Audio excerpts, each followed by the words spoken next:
Okay, so this is continuing. I messed up that last one, and I hope I can embed it.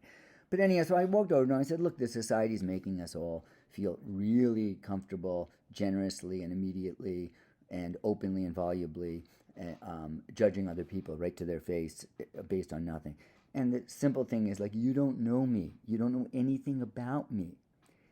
And I could be wearing these masks because I'm in chemo and I'm an immunosuppressed person. I could be wearing these masks because I have some other pre-existing condition and I'm vulnerable. I could be wearing these masks because I myself have COVID and I'm trying to protect other people. There are a million reasons. You know nothing about me, and it and I would point out that I would never in a million years consider commenting on what you're doing or not doing outside on a sunny day. Ever. Wearing a mask, not wearing a mask. Ever. It wouldn't occur to me. Maybe in a room if it was a perceived peril to me and you seem to be coughing and not well and we're not wearing a mask. But no, so I'm just saying, you're a human being, I'm a human being. We're stuck in this whole thing together. I'm no better than you. I'm not saying I'm better than you or you're worse than me. We all have this impulse. But please, let's do better. Like, you're a human being, I'm a human being. Like, and he was like so apologetic and so self, oh, you're so right, sir. I'm so sorry. I don't know what I was just acting by impulse. I said, it's okay. I don't want you to feel bad. I don't want you to apologize. I'm not looking to win.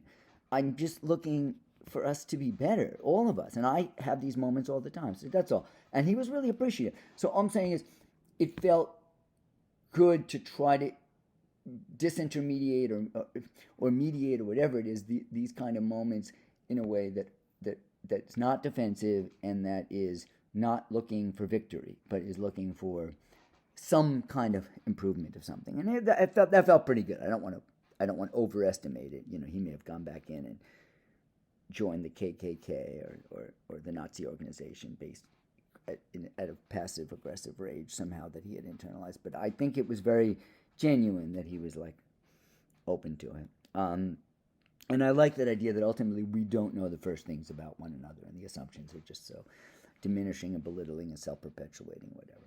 This is amusing. Now, I shouldn't say this because my friend, it's just an objectively funny moment, but my friend might take it as a veiled criticism, but it really wasn't. It was just structurally funny. So I'll find that some other time. Regarding Hegel, the seed of the absolute has always already been planted, and the logic, the science of logic, is its blossoming in the soils of pure self-mediating thought. Regarding Plato, the dividing line in Plato, a really amazing write-up. Man, this nose-rubbing counter has to be embedded. Dividing Line in Plato, a really amazing book by Rosemary Desjardins that got recommended to me by the young guy that's heading up the Plato group downtown. And he's kind of a committed Marxist, Maoist, actually, I think at this point.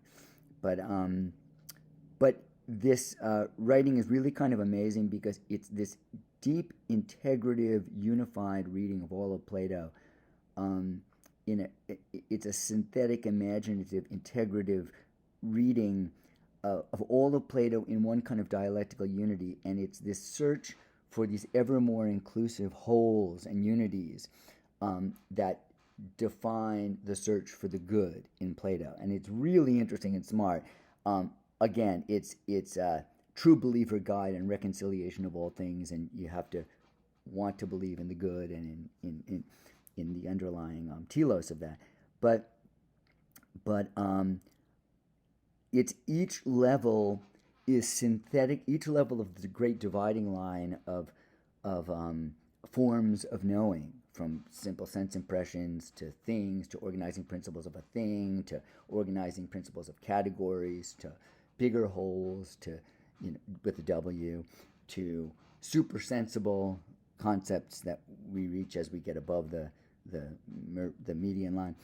Her point is that each of them is an ascension, but it's a synthetic ascension based on the particulars of the preceding level. And what's so interesting is it doesn't add anything.